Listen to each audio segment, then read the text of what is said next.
Good evening and welcome to the Belgian Grand Prix of Invictus Racing League. This is the No Assist Championship. My name is Gareth, otherwise known as Captain Stiff. You can catch me on Wednesday nights in F3. And yes, guys, welcome to Belgium and to the famous Spa-Francorchamps circuit, located deep within the Ardennes forest on the border with Germany, not too far away from the Nürburgring circuit itself. Also, Spa, of course, the longest circuit on the F1 calendar at 7.004 kilometers. That's just over 4.35 miles long. Longest circuit of the year. The distance to turn 1, 265 meters. That's 0.1 of a mile. Very, very short run from that starting position down to La Source. Longest straight is the Kemmel Straight, the famous very famous standard course with the Dutch and Belgian fans. With the you'll see a lot of the smoke and flares coming from that stand as the guys head down, especially on lap 1. That is 2 kilometers long, 1.2 miles. Essentially leads all the way from La Source all the way down to Les Combes, where the cars will be hitting a top speed of 224 miles an hour. Not too shy off of the speed that the cars hit at Monza, where they get up to around 230.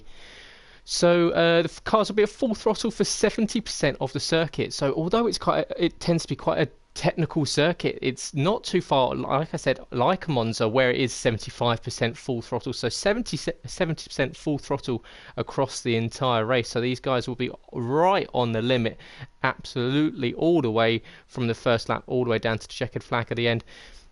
And the gear changes, it's around 48, give or take a few here and there. That's around 1062 over the race distance. You can see the guys there readying up in the session, about to go deep within the Ardennes forest, and hear the sounds of those turbo hybrid electric engines roaring, or whirring we should say, as they make their way up the famous Radion and Eau Rouge section of the circuit to head out onto qualifying. Last race, of course, Humbo Stone took his second consecutive win. Unfortunately, he misses the race tonight. So Humbo Stone leading the championship at the moment, but will be missing. So definitely a advantage for Speed Queen and Scopefielder, who currently sit in second and third in the championship at the moment. Speed Queen back on 57 points, 2 points behind Humberstone on 59, whilst Scopefielder is in third on 49. Delanger and Scott are both on joint 40 points, back in joint fourth place at the moment. It was Speed Queen that came in second and Scopefielder came in third last week out, so the top three in the championship really giving it a go when we were coming around Canada. And of course, you have to make sure, guys, if you have got the time, go back and check out our last race in Canada last week on the Invictus Racing League YouTube channel. It was an absolute barnstormer, a real class race, and one for the ages for the No Assist Championship. The guys put on a real show, and like I said, if you've got the time, definitely go back and check out the race VOD there. It was something special, and the guys really gave themselves credit for what was a superb and tricky battle around the Gilles Villeneuve circuit.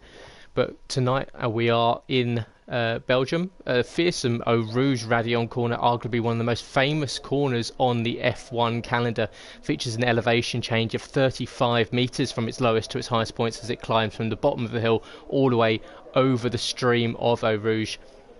Some of the track trivia and facts around the circuit, very random ones come around. So Bruno Senna actually set his only fastest lap in F1 here, something that his uncle Ayrton Senna never actually did, despite winning 6 Grand Prix at Spa-Francorchamps. And so Bruno Senna, the one to lead the fastest lap around as we on board with us slightly sideways. The Warrislander, who joins us for his debut in the No Assist Championship tonight. So the Warrislander out on circuit first in the Williams.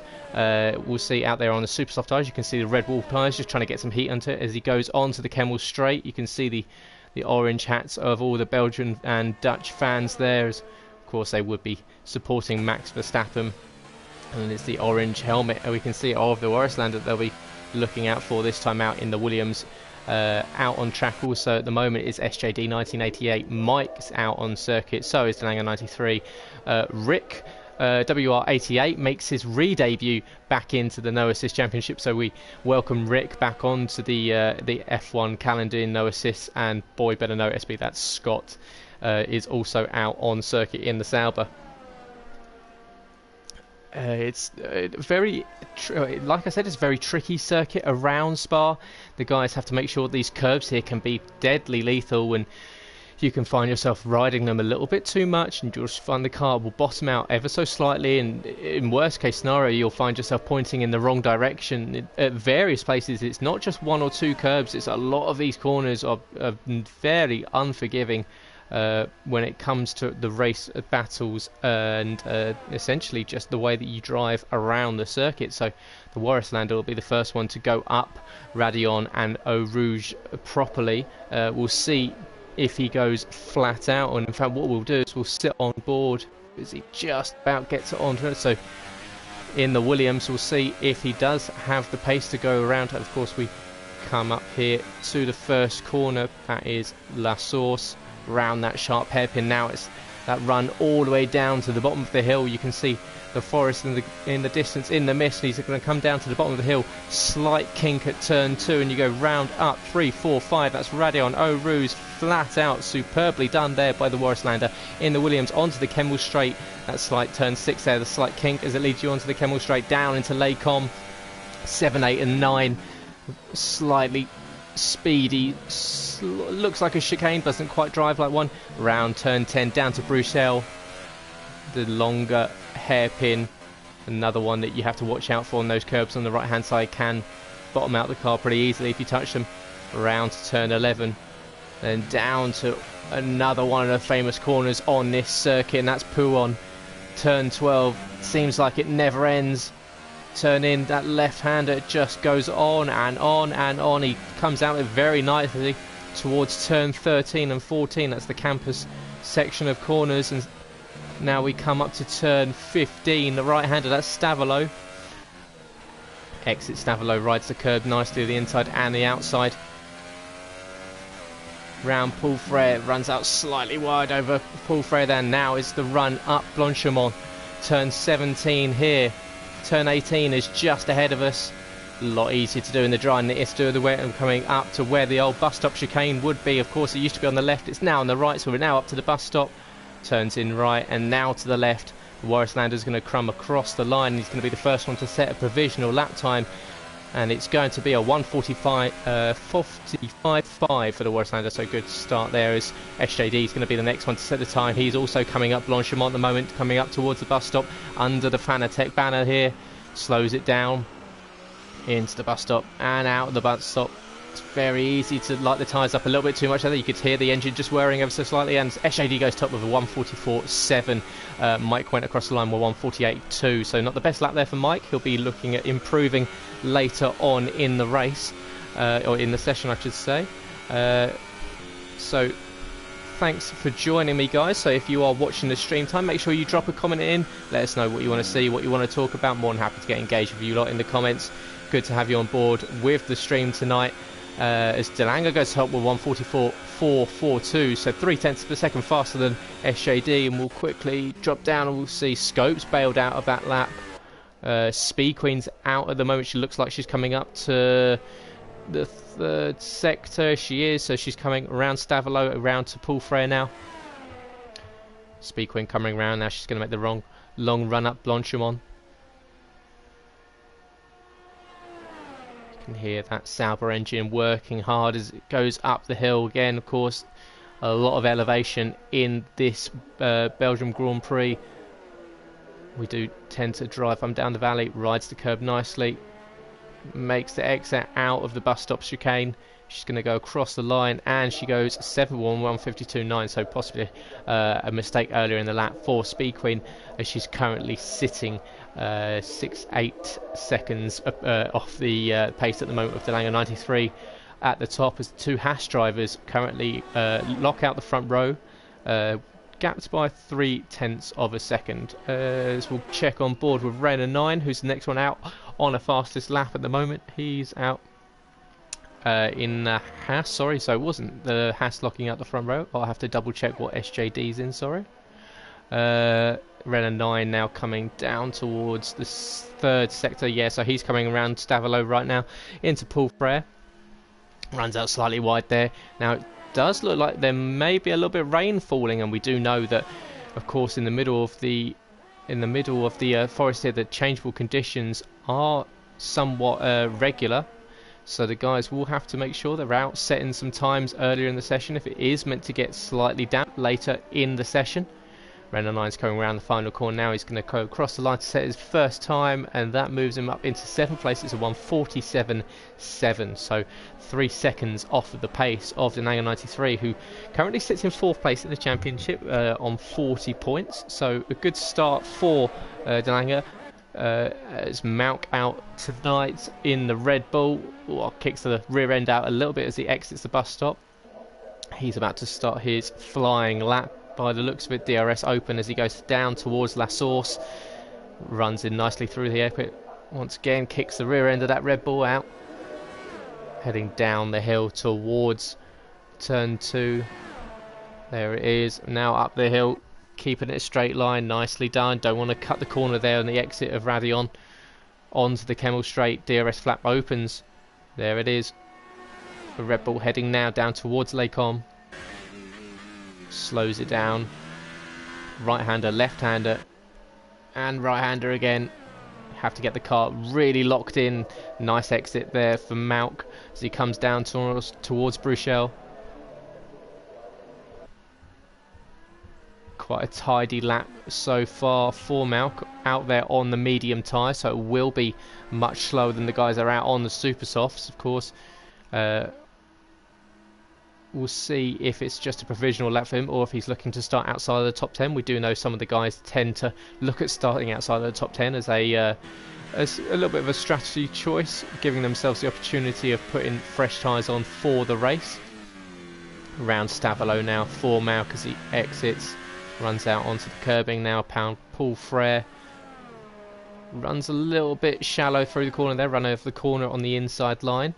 That's going to compromise him. Yeah, it looks like he may have bailed out, and he has bailed out of that lap. So Malk bailing out.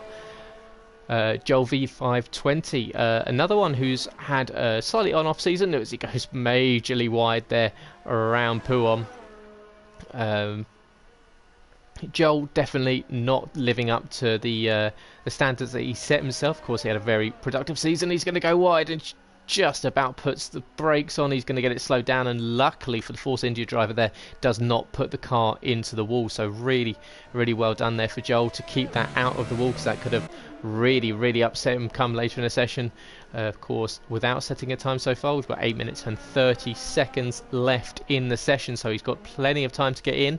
Of course here, because of the lap distance, and it is one of the longest lap times of the season, around the 1:45 second mark, so getting in and out does take a bit of time. That in lap out lap does take up quite a large amount of chunk or out of your time for the session, so the guys need to make sure that they're being pretty sharp when coming on their in laps and out laps. They don't want to spend too much time just wandering around the track surface and getting it back in, and that's one thing Joel's going to have to do. He's going to have to come in and pit onto a fresh set of tyres and back out pretty quickly. As Nicky 9095 out on the super soft tyres, comes down towards the bus stop chicane right now, slows it down and exits the final corner, and Nicky's going to come across the line. His first lap puts him on third at the second row of the grid for Nicky, 1:44.8, so into the 44s for the McLaren drivers. So great lap there from Nicky 9095. What we'll double check is, you can see Speed Queen 80, a 45.2 she did on the soft compound tyres. So Speed Queen definitely showing her pace tonight on the harder compounded tyre compared to some of the other guys on track at the moment. So we'll go on board. Scopefield are currently sitting in fourth, that 1:45.1 in the Toro Rosso tonight. Of course, Scope sitting quite kindly at the moment in joint third position in the championship. Scope coming down the Kemmel straight now, the yellow in sector 1. It's probably just a slow car as Scopefielder comes down towards Lacom, slows it down, exiting the Lacom section. round into turn 9, heading down towards turn 10, but he's bailed out that lap as well, so another possibly a cut there for Scopefielder. And we'll check on board with the Warislander in his debut race, currently sitting in 6th on the 3rd row of the grid at the moment, just about 0.5 of a second ahead of Mike, who set that time on the soft tyre. So Mike definitely with pace in the car, sitting in 7th at the moment. So the Warislander in the Williams heading now, hard lock up on the right hand side for the Warislander into Bruchel, coming out of that corner into turn 11. Now it's that run down to Pouon, runs out a little bit wide onto the AstroTurf there, compromise him a couple of around half a tenth or so. He's keeping it online here, but he doesn't manage to do that. We'll see if that's invalidated his lap come the end of the run here. So if it has, it's going to have to be a quick bail-in for the Warislander if he's going to look to set another time. He is still going for it though, so possibly just about got away with it. Oh, it runs out slightly wide again, coming out of Stavolo there as he comes around Paul Frere and heads up the hill towards Blanchimont.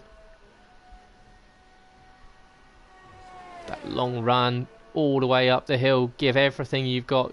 That hot lap, mode 5, engage with your ERS, slow it right down into the bus shop chicane, locks up, it's going to go deep into the first section, that's going to make it slow out of the second section, kicks the rear end out, so a bit of a sloppy end to the lap for the Warislander, and it doesn't improve. So unless he's going for another flyer right now, it's currently sticking the Warislander in 7th position. He goes deep into La Source as well as the Ferrari gets out of the way of the McLaren, of the Williams, sorry. But it does look like he may have, yeah, so he's definitely not going at full pace there. So we'll stick on board here with Scott at Boyben and OSB in the Sauber.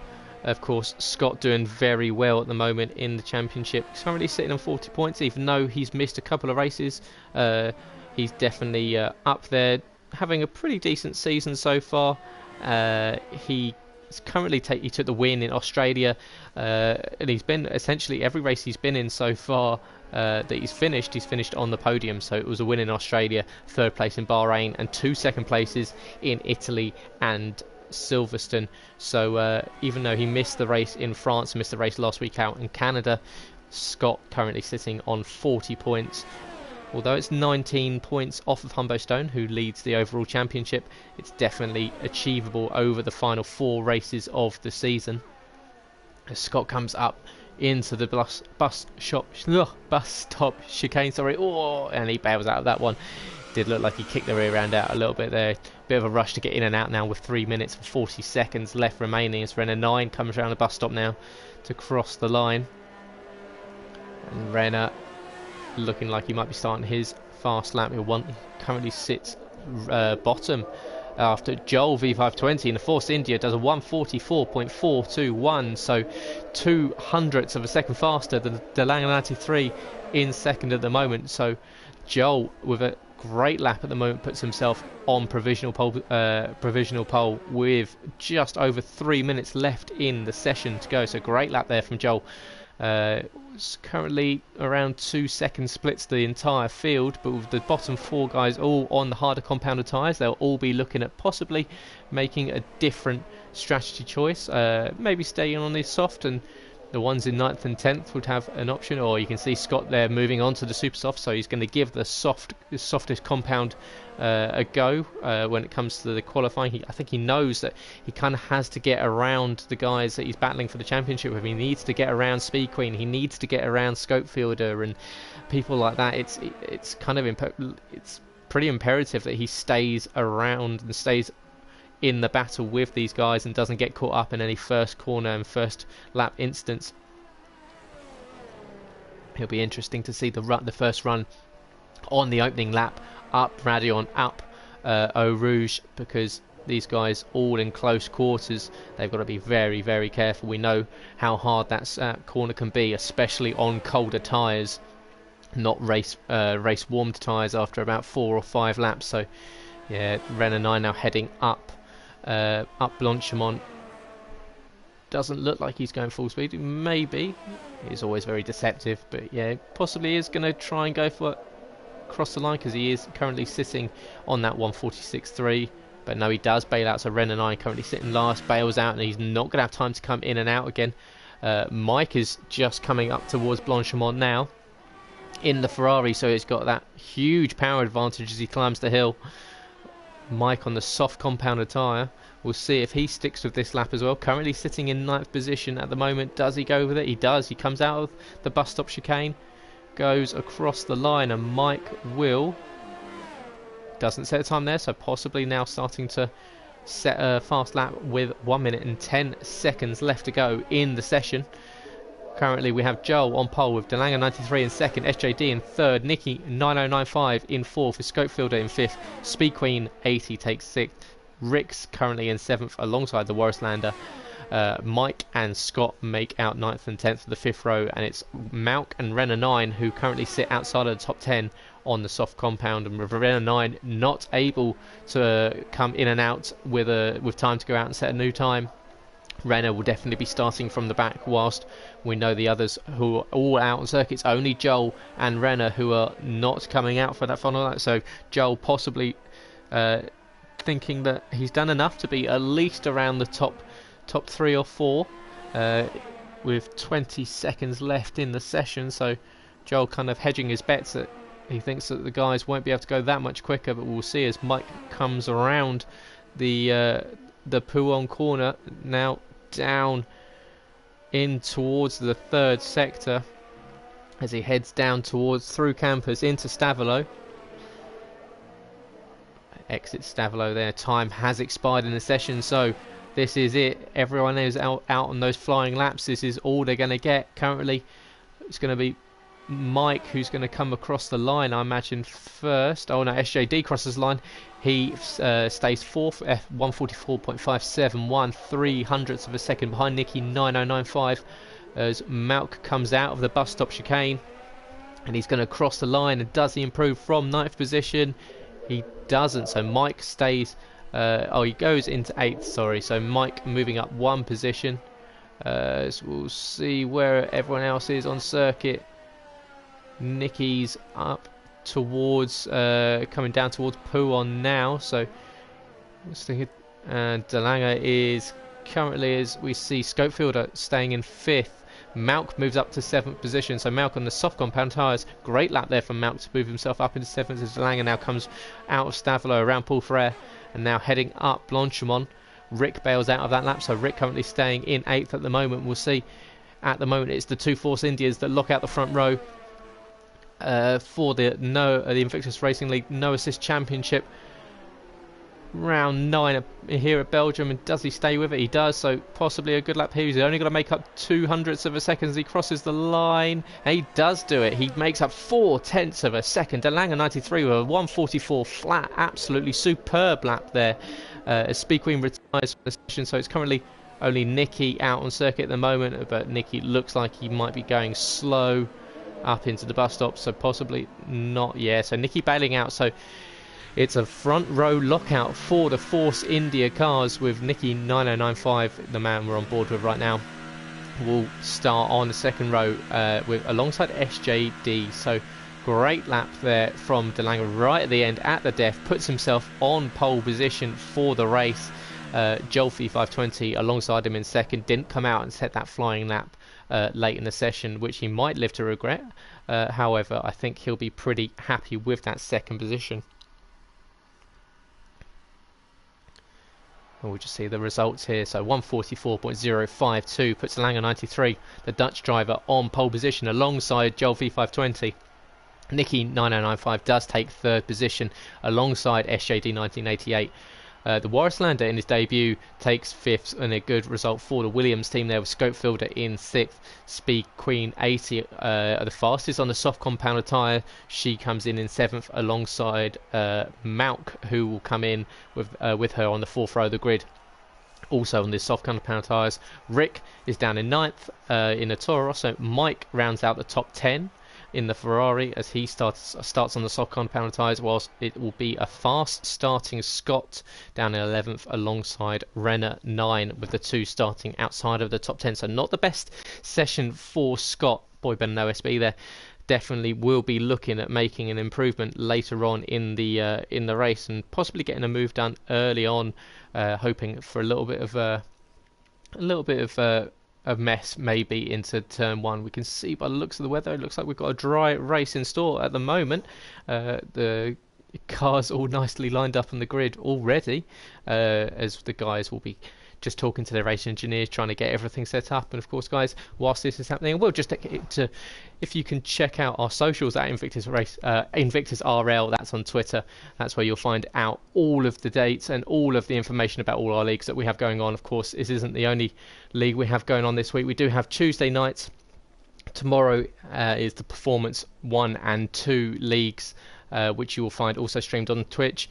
And then on Wednesday you have F1, F2 and F3, where you'll find some of the most competitive equal performance esport Formula 1 on anywhere on PS4 on Twitch. So make sure you check out all of our leagues, which will be equally posted on our YouTube channel, Invictus Racing League.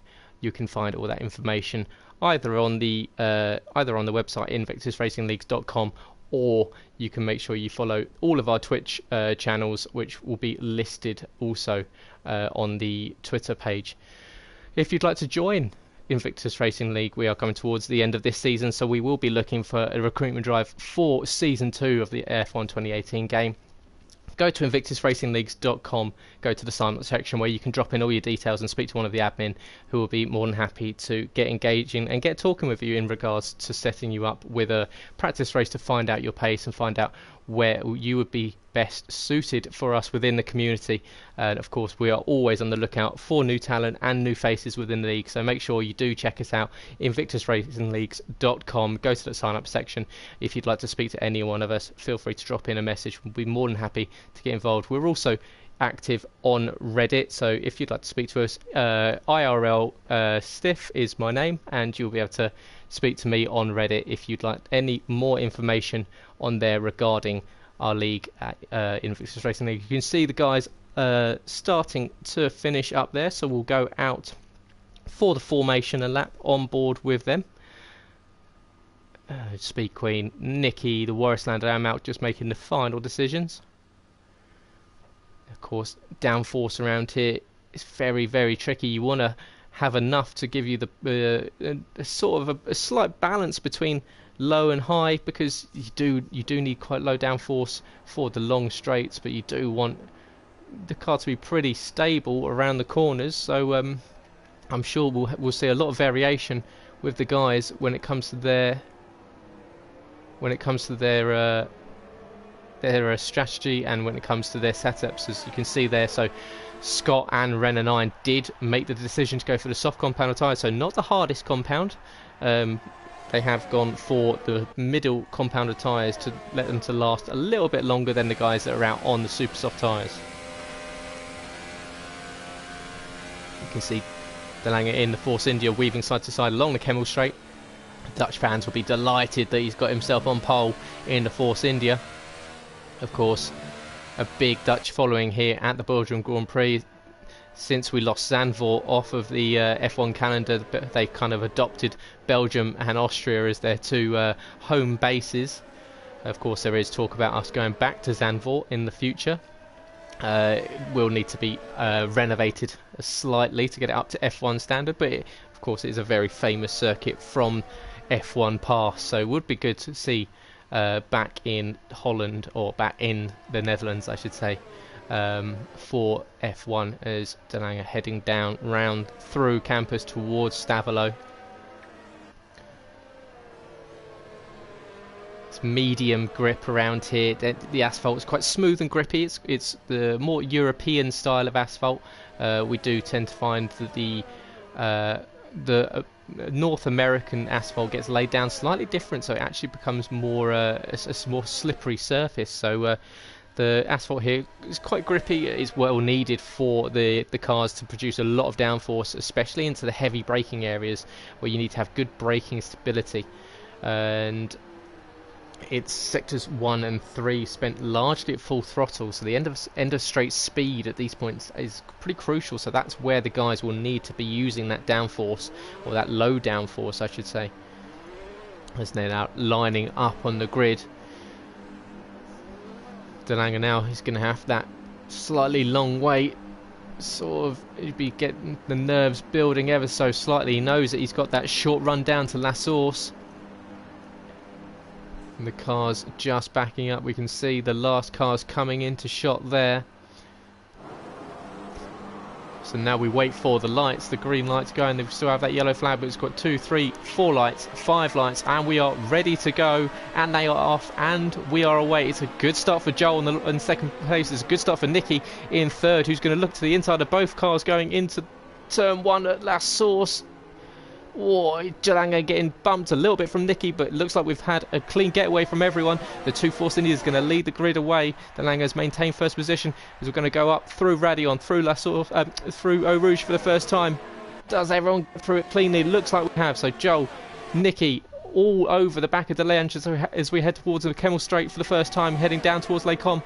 Joel's going to pull out the slipstream of the sister Force India to try and go around the outside. It would be a fantastic move, and it is superb move there from Joel, who moves up into second, moves up from second into third. But now Nicky is going to be all over the back of the Lange. We've got a yellow in sector 1 and 2, so it may have been into back of the. It looks like it may have been Rick that has dropped down. So unfortunate there for Rick on the first lap, but doesn't look like he's lost too much time, so he will be able to come back.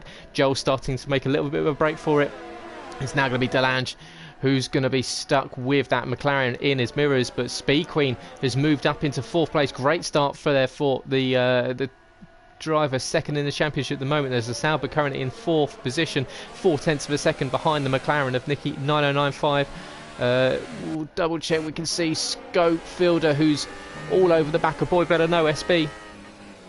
Scott, and he's equally not too far behind SGD, so the battle is ongoing between a lot of these guys. We can see here Malk currently sitting alongside Mike as they head up all the way up Blanchimont towards the bus stop chicane for the first time. Is Malk going to be close enough to get a move down into the bus stop? Doesn't it? It could have to be a deep lunge here. I don't think he's going to go for it. He just about gets it slowed down in time, but it's a tighter entry for Malk into the first corner. It's going to get him a better run out of the second sector. Joel leads the field away on the first lap, sets at 152.3, and you can see there the Warislander moves as Speed Queen and the Warislander are battling over 4th and 5th. Speed Queen got the move done on Nicky, and that's possibly allowed the Warislander to come at the McLaren driver as well as they go up Eau Rouge, up through Radion. And equally, they're going to have a Haas for company pretty soon. The Williams all over the back of the McLaren as he tries to go around the outside. It's going to be down into Les Combes. Is he going to get down on the brakes? Nicky's going to stay there, but Warislander going to go very deep, and that's going to compromise the exit. But he just about gets the move done there. So the Warislander moving up into 4th position. SJD there still looking at the rear end. But he's been overtaken by Scott, who's moved up into 6th position. So Scott definitely making moves, moving up from 11th into 6th. So Scott, like I said, is a man on a mission. He knows that he needs to catch up to people like Speed Queen, who's currently sitting in 3rd position at the moment, as Mike and Mike are still going at it. It looks like a lot of drivers. Nicky is currently dropping like a stone at the moment, so Nicky not the best second lap so far. He's dropped from 3rd position all the way down to 7th, saw himself overtaken by SJD 1988 there, and Nicky there's really struggling. You can see him running wide out of the extra campus there, and he's now going to come through Stavilo.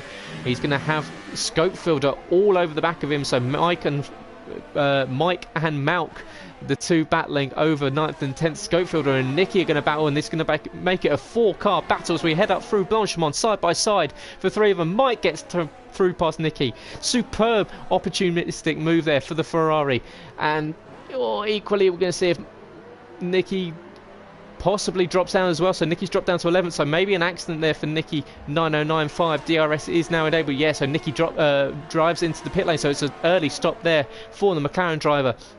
Superb opportunistic move there from Mike. He saw Scopefield to get the move done up Blanchimont, but he's still not been able to shift this Red Bull from his rear mirrors, and Malk still all over the back of Mike as we head up Eau Rouge through Radion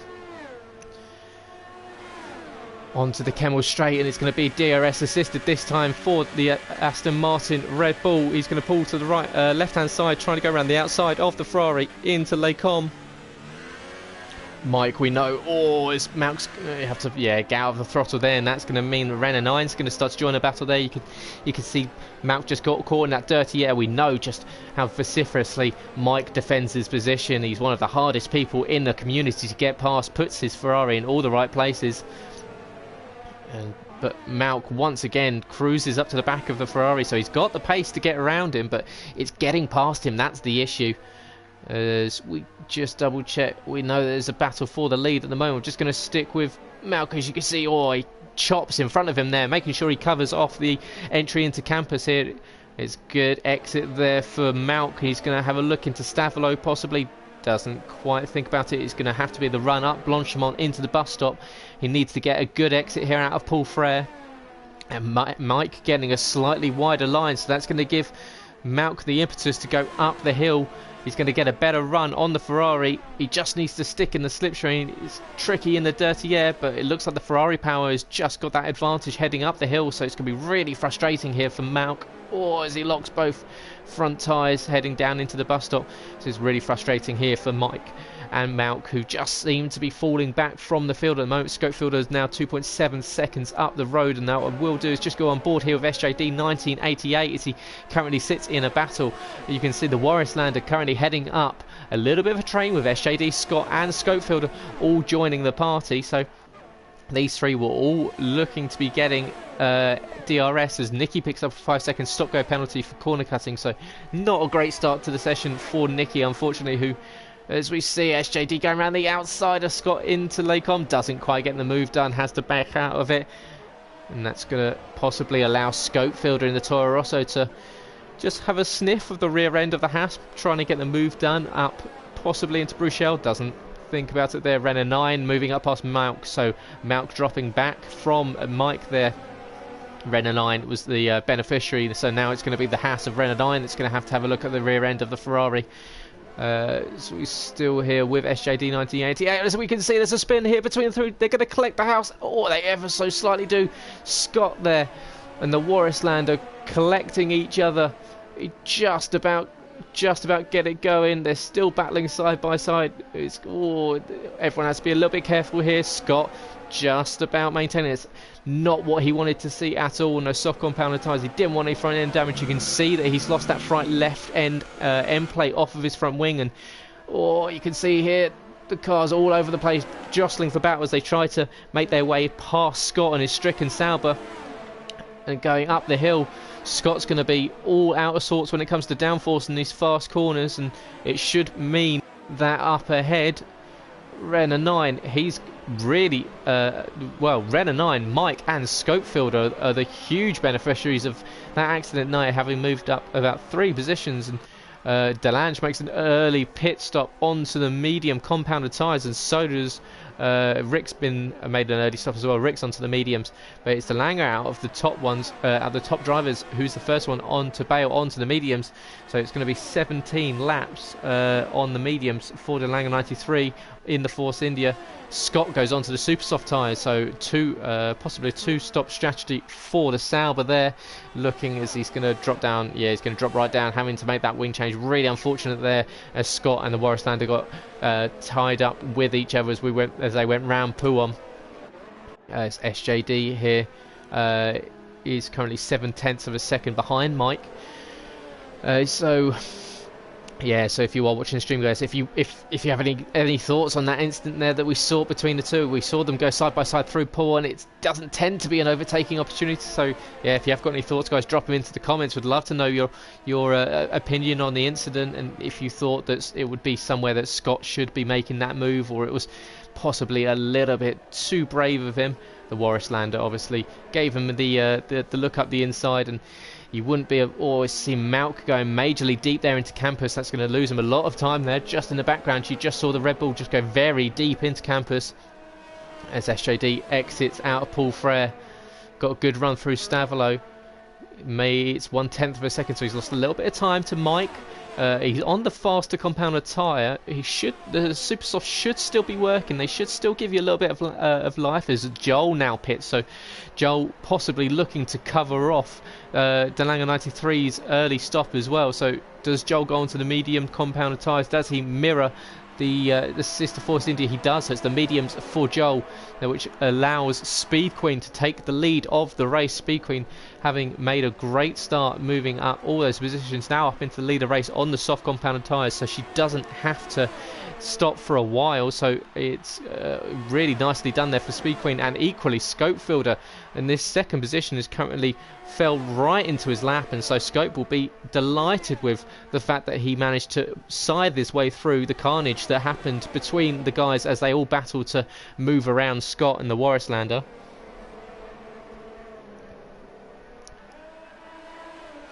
SJD here now starting to invite the second Haas behind him, Renner 9, into the battle with Mike SI. And the two Haas cars, and I'm sure Gunther Steiner will be delighted with his drivers. Currently sitting in 4th and 5th. We've got a yellow in sector 1 at the moment. Briefly, looks like it's cleared very quickly. Double check. We'll just go down and just check out with Scott, who's once again sitting behind Warislander. Of course, these two have tied up early in the race. That's the reason why they're so far down. You can see how racy Scott's looking. Behind him, he's going to go. Just very, very over eager there for Scott, who possibly took a little bit too much speed into Bruchel. Now he's going to be all over the Williams once again as they come down towards Pouon. Of course, this is where they clashed earlier in the race. Warislander going slightly wide. Nicer line through Pouon for Scott, but he's not quite as close as we enter campus here. It's a nicer run there as they head towards Stavelo for Scott, and he's going to try and go around the outside of the Warislanders. The Warislanders going to run deep into the corner, and it's going to allow Scott up the inside to go around Paul Frere. It's going side by side as they head up, and it's a great overtake there from Scott. As a superb, the Warislanders are going to try and come back at him. They're going to go side by side as we head up, and the Warislander getting the move back up into 10th position on Scott as we head up Blanchimont. Superb battle between these two as we head into lap 7, of the Grand Prix. These two nose to tail over the entire lap, and with DRS, Scott's going to have another attack down into La Source. Not quite close enough this time for the Sauber driver. As Renner 9 and SJG swap positions in 4th and 5th at the moment, so possibly swapping over at the moment, allowing Renner 9 to have a look at Mike once again in the Ferrari. Scott comes up, Radion and through Eau Rouge down onto the Kemmel Straight. The DRS is going to be wide open, but he's not as close behind this time. So he's going to have to use that DRS once again down towards Les Combes. Slow it down through the quick chicane. You can see he does have the better run through Les Combes compared to the Warislander, which is exactly what happened last time. This time he's going to try and go around the outside, swaps to the inside of Bruchel, tries to dummy him. Once again, you don't want to ride those curbs too much. We know that you can easily spin out on them. Good exit there for both cars as we now head down towards Pouon. Both running out slightly wide, but Scott's going to get a good exit out of Pouon as they head down towards campus. Side by side once again for these two. Superb battle so far for around a lap and a half. Almost nose to tail, front wing to gearbox between the two. Scott all over the rear end, and he's going to, once again, these two tag up. Just seem to be magnetised between each other. The Warislander running out onto the gravel and the exit of Paul Frere there, which is going to mean Scott is going to get a great run up Blanchimont on him. He just needs to stay in the slipstream of him. He tries to get the move done early. They're going to go side by side as they up. You can see the oversteer, the twitch on that Scott got, that lost him the chance of getting the move done.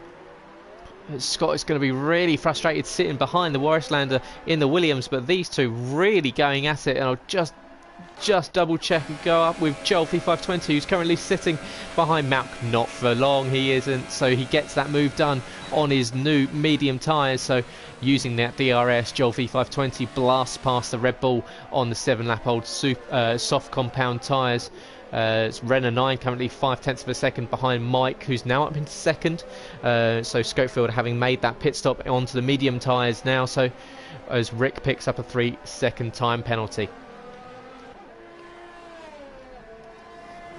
Renner 9 still 4.5 tenths back, 5.5 tenths, so still within attack range of Mike in front of him. Malk looking a little bit ragged on the exit of Pouon there. That's allowing Joel to stretch off a little bit of a lead over him. Of course, Joel is in the fight with Delanga, who's currently now sitting behind Malk, so he has to clear the Red Bull in front of him if he wants to get back up and make it. It'd be interesting to see, because Speed Queen on the different compound, on the different strategy, sorry, to these guys that started on the super soft tyres, so she's definitely entering herself into the conversation. You see Joel, is he going to get the move done into the bus stop chicane on SJD? He does. SJD bails out into the pit lane, so it's a pit stop for SJD 1988 off of those super soft tyres. So he did 7 laps on the super soft, so good start there for SJD. Joel out of La Source, kicks the rear end ever so slightly. Warrislander picking up a 3-second time penalty. He's been passed by Scott 4/10. Sorry, I missed that one, but Scott does get the move done on the Warrislander. We've got a yellow in sector 3. We'll see it's cleared quickly, so may have just been a slow car, someone going offline.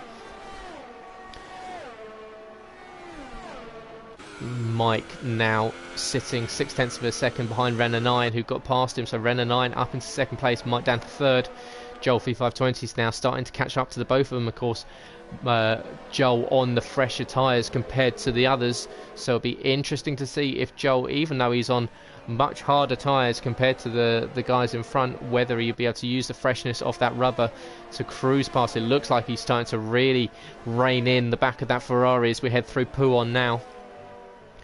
It's a good entry through Pouhon for the Force India driver as he really starts to claw into the back of that Ferrari. He's going to be right in the gearbox as we enter Stavolo in the next turn. And we now come up to Stavolo now. Mike there. Pretty decent entry, pretty decent exit out of Paul Frere. So now this is where it's going to frustrate Joel, because that Ferrari power is going to really help up the hill. We saw earlier how Mike could just pull away from Malk, even though Malk tended to have the speed through corners. That Ferrari engine just really climbs up the hill very nicely and into the bus stop chicane. He hasn't had to worry about anything yet, but it's a late pit stop there for Mike. You could see possibly a little bit later than what he was planning on, as Nicky goes past Scopefielder. Just catch that on stream as Scopefielder out on the fresh medium tyres, Nicky on older soft compound gloves. Nicky started in third position after damage on lap 1, had to make that early stop as Mike does go on to the medium tyres. But Nicky, of course, that star on the top of the crash helmet, gets past the Toro Rosso, but Scopefield is going to look to come back at him, possibly down the Kemble Straight. As they head through Aradion, up through Eau Rouge. You will see Scope doesn't look like he's super close, but he's definitely going to pull.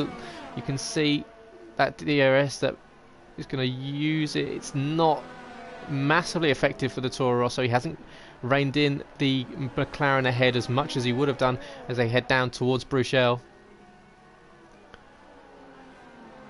Nicky 8 seconds behind the Red Bull of Malk in front, so a lot of work for Nicky to do if he's going to get some decent points in this race. Again, of course, after that unfortunate start for him, he just seemed to be swamped at the start. He was falling back through the field, and early wing damage meant an early pit stop. But he's now starting to pull away from Scopefielder, so possibly Scope not enjoying getting these medium tyres up to speed. So we'll double check with Speed Queen 80, who's out there. She's made that pit stop and dropped down to 4th position, so that's allowed Renner 9 up into the lead of the race. But he's going to get clawed back pretty quickly, I'd imagine, by Joel V520, who's on the fresher medium tyres. So Joel looking like he might retake his lead in the race as Renner. Possibly, yeah, he does come into the pits this lap, so Renner now in 9 laps on those soft tyres. It allows Joel and Delanga back into the lead of, or back into first and second, as the Force Indias will go 1 and 2 once again. But Delanga has now got Speed Queen 80 for company, much closer than before the stops. And now she is 5 laps fresher tyres as Scott picks up a 5-second stop go for exceeding track limits. So not the best for Scott, of course. It was looking really promising at the start of the race for him, made up all those positions, but unfortunately got caught up with the Warrislander.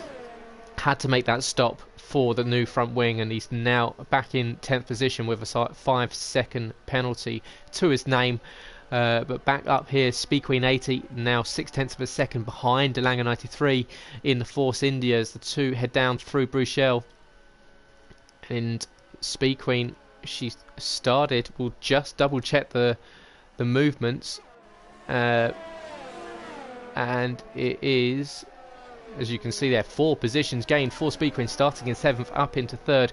Renner 9 up 5 from last position up into 7th at the moment. So those two the biggest climbers of the race so far. You can see the Warislander, the biggest loser so far, having moved all the way back down into 11th position after that contact with Scott. Sorry, but Speed Queen, she's definitely found her speed in the mid part of the season. She didn't quite have it locked in earlier in the season. She wasn't quite running at the pace we're used to seeing from her, but she's definitely back on track when it comes to race results, having picked up a few podiums and wins in the last few races, which has vaulted her to the second in the standings, 2 points behind Humbo Stone. So at the moment she would be taking the effective lead of the overall championship. She's now well within DRS of the Force India ahead, and not too far behind Joel as well, as they sit 1.2 seconds behind as Nicky makes his second pit stop out of 6th position. You can see that it's going to be a pit stop for Scott, who's going to make his second stop. Of course, he went for the super soft tyres, so he's now going to go, and I imagine another set of, or maybe a set of mediums. I think 10 laps is possibly another set of softs. Depends how aggressive his setup is on his tyres.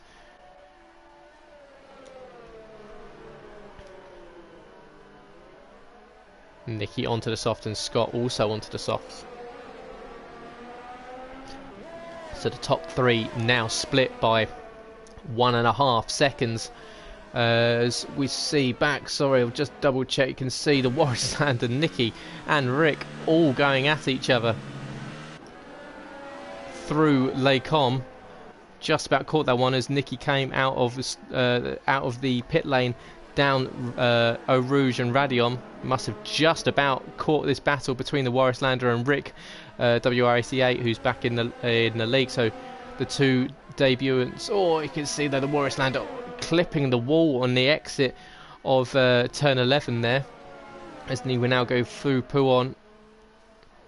And this has allowed Nicky to move up a little bit of breathing room ahead of the Warislander in 10th position. So Warislander and Rick, like I was saying, making their debut and re-debut back in the No Assist League. So currently fighting over the final point of the Warislander's got it slightly wrong coming out of Stavolo, and that's going to allow the Toro Rosso behind.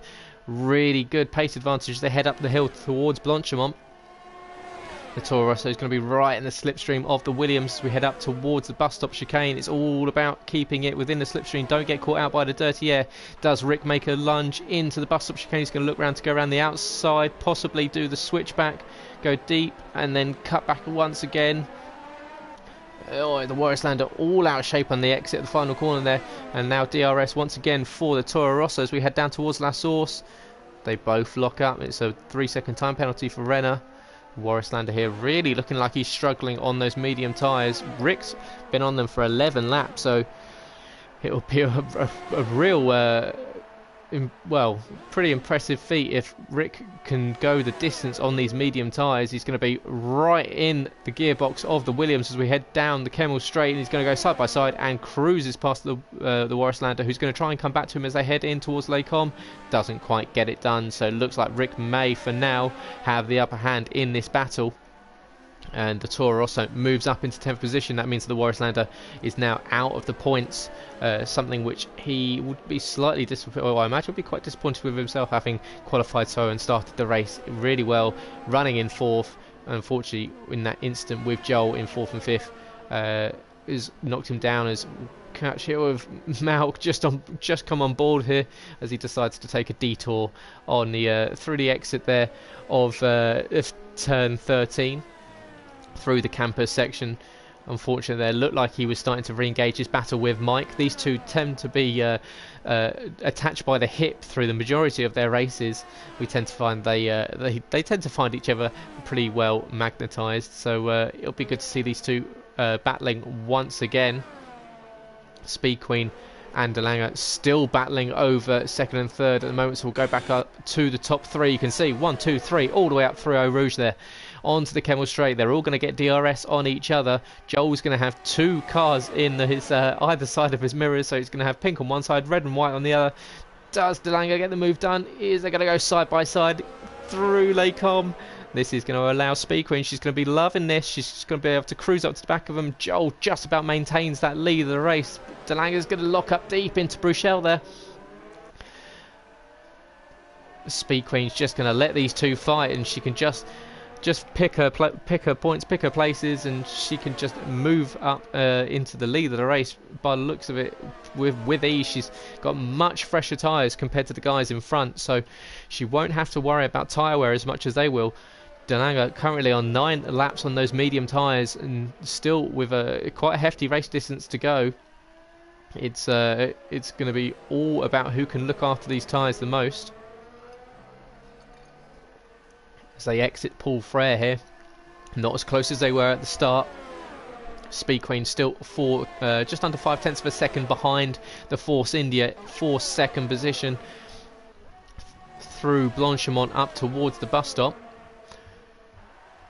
Just over half a second behind now, so she will get DRS. Both of them will get DRS on Joel as we head in towards La Source, and we start lap 15 with 7 laps left to run. After this, Joel locking up, all three of them locking up as we head into La Source there, so it's going to compromise him on the exit, and we might see a duplication of what we saw on the lap previously, with all three flashing up through Radion and Eau Rouge. Now this is where it counts. Who's got the better setup when it comes to straight line speed? De Lange is going to go side by side with the second Force India. Looks like he's going to go around the outside. Does he get it slowed down? He does get it slowed down. He takes the lead of the race. Joel V520 drops down into second. So now he's going to have to play defence from the rear end when it comes to Speed Queen ATP. He's not going to give up the lead of this race anytime soon. We know Joel, he hasn't picked up that race win so far this season, so Joel's definitely not going to give up any time soon when it comes to the race victory. Speed Queen, of course, had that race victory in Italy, has had the last 2 results. She's finished in second place, with a second in Germany and second in Canada. Whilst De Lange is currently only 1 podium so far this season in Hungary. Apart from that, he's been picking up some pretty decent points with some 4th place finishes in Australia and in Germany. So De Lange now is going to be loving this up in the lead of the race with the no assist championship. So of course you can find him tomorrow night in Performance 2, and he will be loving this this practice he gets for his Performance League Championship charge as well. He's starting to stretch out a little bit of a lead. He's pulled out a little bit of a gap between him and Joel, so Joel possibly hurting a little bit more on those tyres, even though they're a lap younger than De Lange's. Oh, it's a deep run there. Rick picks up a 3-second time penalties, but Joel got quite a deep run into the bus stop chicane there, and that's allowed Speed Queen to close right up to the back of him once again. She goes nice through La Source there, so she's going to be right in the gearbox of the Force India as we head down the hill towards Radion. Down the hill, up the hill, just about nicely done. Not running over the curves, and now it's into the Kemmel Straight. The DRS wide open for the Sauber. Does she come past? Do we see her on the right hand side? No, she's not quite close enough into Les Combes. These two still battling for second and third position at the moment, but the race victory is still on. Don't think that, even though he's got 1 second lead at the moment, there's potential that De Lange might get reeled in. We know that he's got the oldest tyres currently the oldest on the grid, apart from the Warrislander. They're both of them on 11 lap old medium tyres, so especially Speed Queen with that 5 lap advantage when it comes to tyre wear, as Nikki swaps positions with Mount down for 8th and 9th position.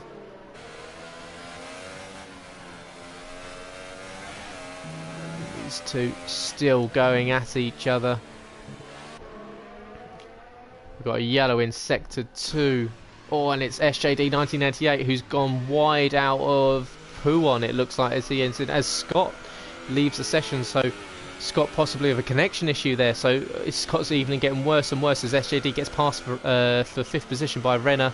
And it looks like it may be front wing damage. We'll just double check here. Maybe front wing damage there for SJD 1988. He seems to be going slow through Stavilo there, and it means that Mike is going to be right up behind him, and see you later as Mike goes past. As it heads up the hill, and SJD getting out of the way away. So Nicky moving up in 7th, so SJD looking like he's going to have to come in for a pit stop. Really unfortunate there for SJD, who was running very nicely. Of course, SJD, the winner in France, picked up that victory in the awful conditions that we saw in Circuit Paul Ricard in the rain. Superb strategy from him there, as you can see, he dives into the pit lane there. So SJD now dropping all the way back as Delanger and Joel, as we see, we missed that one there. So Joel taking the lead back off of Delanger as they head through Les Combes. Oh, Delanger all out of shape there. The two Force Indians locking up, and that's going to allow Speed Queen to have a look down the inside as they go around Bruchel. And they're still side by side. Oh, brilliantly defended there from Delanger. He does not want to let the Sauber pass. He knows that once she gets past it, she's probably just going to drive away from him. So the best thing to do at the moment is just try and hold her up. Try and make sure she can't get that move done, as Rick sets the fastest lap of the race as Nicky picks up a 3-second time penalty. Rick currently on brand new super soft tyres, so that's why he's going faster than anyone else at the moment. Nicky 9.95, 0.3 of a second behind Mike at the moment. We'll go on board with him now, as we'll just stick with Speed Queen as she heads up towards the bus stop, 3/10 of a second behind Delanger 93. Of course, the two battling over. I did say that the Delanger wasn't majorly in charge of the race with that 1 second lead, and was proven right, and he's been reeled in and overtaken by Joel, who retook the lead of the race. Speed Queen's going to get DRS as we head down towards La Source. She's not going to be close enough, so what we will do is we'll go down, we'll double check with Nicky 905, who's going to be right in the rear end of Mike as they head up Blanchemont into the bus stop. Mike running slightly wide through Blanchemont there. 0.5 of a second. Does Nicky get it slowed down? Just about. He's going to take a tighter line through the final corner at turn 20. And the two are going to run down towards La Source. Delanger 93 and Joel once again swapping positions for the lead of the race. And the two Force Indias still going at each other. Speed Queen, unfortunately, that time wasn't close enough to make the most of the two squabbling, but Delanger takes the lead of the race once again. So the two Force Indias really going at each other. I'm sure Otmar Snafnauer will be absolutely delighted with his drivers in first and second. What you won't want to see is his two Pink Panther styled cars possibly going wheel to wheel and taking each other out of contention of this race. As the last thing you want to see is the two cars from the same team clashing with each other. Speed Queen still sitting behind these two, possibly biding her time, saving a little bit of fuel, saving a little bit of energy. We know that she tends to be a little bit strategic when it comes to sitting behind people. She doesn't burn too much energy too soon. She saves her battery and then takes a nap off and then goes back on the charge once again. So possibly a strategic break here for the Sauber driver, allowing the Force Indias to squabble between themselves and possibly compromising themselves. As we see Joel now 0.4 of a second behind Delanger. Back through the grid. Looks like we've got a bit of a gap between Schofield, who Schofield is to be pretty happy to be up in 4th position at the moment after after that qualifying session put him quite far down, but 11 laps on the mediums. He's going to slowly get reeled in, but I think is a long distance behind for Renenheim. Unfortunately, due to SJD's incident. As you can see, the Force Indians once again, they go at each other, so we're going to see a lead swap once again down the Kemmel Straight. It seems to be everyone's favourite place, and we do. Joel retakes the lead down the Kemmel Straight, so it's 3 laps in a row we've seen the Force Indians swap positions on the Kemmel Straight. Now, this is Oh, Delange making a real lunge down towards Bruchel. You could see there the Sauber behind. She tried to follow him through there. She saw there was definitely a gap, and she knew that there was very close. And after taking that slight break and dropping back a little bit, she's now back on it. She's now 0.2 of a second, just under 0.3 of a second behind the Force India now. So possibly saving that little bit of energy up through the straights, and now the hammer is well and truly back on,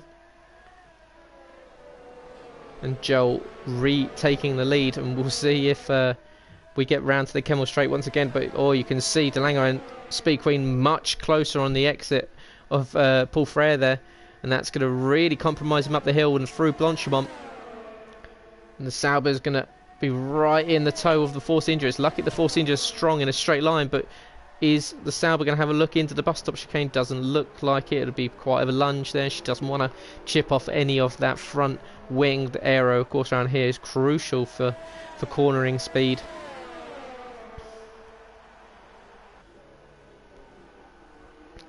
Now it looks like possibly that Joel might be free.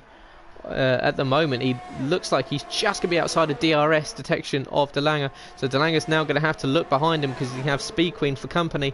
And it looks like the Sauber might get the move done 4 seconds. So even though he was in the lead 1 lap ago, it looks like he's about to lose second position to the Sauber driver as she goes side by side with him down towards Les Combes. Who's the last of the late breakers? Is it going to be De Lange? Is it going to be Speed Queen? She takes the outside, she takes the inside, and she gets the move done into second position. So great move around the outside there for Speed Queen in the Sauber. De Lange is not going to give up at all. He's going to have possibly have a look into Bruchel. He doesn't. He stays behind. So now it's turn for here. He needs to stay with the Sauber driver. He needs to stay in her slipstream, possibly save a little bit now. This is where you need to be a little bit tactical with your tyres. He knows that he's been on those tyres for 15 laps. They're going to be starting to lose that, well, I say not even starting to lose that grip. They will have lost that grip with 2 laps left to go. He needs to really just essentially just maybe just save a little bit for the final 2 laps over this next half a lap. Just save the battery up to Blanchimont, save a little bit of fuel, and then just have 2 laps where you're really going hell for leather. Is Mike currently sitting 0.8 of a second behind Nikki 9095 at the moment. So Mike, the second closest battle on track, with C De Lange still half a second behind Speed Queen 80 as they head up towards the bus stop chicane for the second to last time. They're coming up to lap Scott's stricken Sauber, I believe. Yeah, Scott never recovered back into the session, so really unfortunate for him and his championship charge that the Sauber is currently ghosting around the circuit. We'll see. We're on to the penultimate lap of the race. And De Lange's going to get DRS. And he's going to close up to the rear end of the Sauber. Is he going to make a lunge into Les Combes? He does, so he takes back second position. Is he holding on to it? He just about holds on to it. It's all about the exit now. Speed Queen once again is demoted back to 3rd position. These 3 have really gone at it over the last 15 laps or so, and the laps have absolutely fallen away to nothing. And really impressive battle between the top 3 here all race, especially after the pit stop, as Joel picks up a 3-second time penalty, and that is going to be crucial come the end of the race, because I don't believe that neither De Lange or Speed Queen have got a penalty. So Joel will be kicking himself with a lap and a half to go. He picks up that 3-second time penalty, and that might see him finish should have seen him finish in first. It will now see him finish in 3rd position. So essentially now the race between De Lange and Speed Queen might be for the race victory. So really crucial final lap here for the second Force India and for the Sauber driver to keep it on the black stuff. Don't run over any of those corners. Don't pick up a silly penalty late in the race. The Speed Queen now 0.6 of a second behind De Lange. So we go on to the final lap of the race here at Spa-Francorchamps, Belgian Grand Prix. Rick picks up another time penalty, 3 seconds here.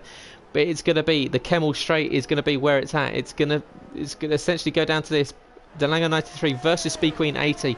who gets the best run through Radion, who gets the best run through Eau Rouge and onto the Kemmel Straight. The Force India needs to use its straight line speed here. Break that toe. Get out of the toe. Don't let her cruise up behind you. He's trying. You can see he's moved from side to side, but the Sauber's going to close up each inch by inch. She's going to come up side. She's not quite close enough this time. Let's see. Does she get a better run through Lecom? She doesn't. So she's going to be sitting behind him, hoping that he makes a mistake. And it's a real tense finish here for Speed Queen 80, and she still sits behind De Lange 93 in the Force India. Joel currently leading the race by 1.4 seconds, but with that 3-second time penalty, SJD's 0.3 of a second behind the Warislander will stay on board with this lead battle at the moment for the race victory. Joel currently 1.6 seconds now, so he is stretching that lead out, but it's not enough. Speed Queen now 0.3 of a second behind De Lange as they head down through campus, down on the exit. They're towards turn 14, down towards Stavelot. They come through Stavelot now. Speed Queen, this is the final chance now. She needs to give it everything she's got. Put it up into overtake move. Put it up into rich mixture. Try and get as much as you can up the hill into the bus stop. It doesn't look like it's going to be close enough, so we'll see now. I don't believe I've seen penalties for De Lange or Speed Queen, so Joel might effectively lose that first position and drop down into third. We'll see, but Joel is going to come across the line, and he will take the victory on the line, but we'll see if he drops back on penalties. So Joel will cross the line. Right now he is your initial victor. Does he drop down? He does. So De Lange 93 is your race winner, his first race victory in the No Assist Championship. Speed Queen 80 is promoted up into second. Joel will be devastated to drop back into third position, as Scopefielder will be happy with that fourth, and Brenner 9 also, having moved up from 12th into 5th, will be delighted with 5th position. He's followed home by Nikki and Mike in 6th and 7th. Malk is going to come across the line and pick up 3 points. 8th place SJD. After that early spin, he'll be irritated with himself. Will come home in 9th position. Of course, was running up very nicely. Had that spin on the exit of Pouon, it's dropped him down, so SJD will pick up 9th, and it'll be the Warislander who will pick up a debut point in his first race for the No, or with a front right puncher.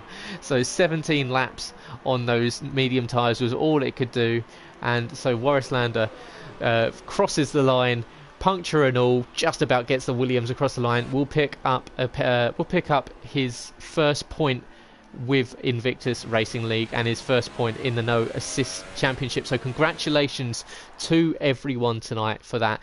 A superb race for all. We saw some absolutely electric overtakes from the guys, especially down the Kemmel Straight. It seems like that might be the place to overtake this week if you watch all of the Invictus Racing League streams for Performance 1 and 2, F1, F2 and F3 on Tuesday and Wednesday nights.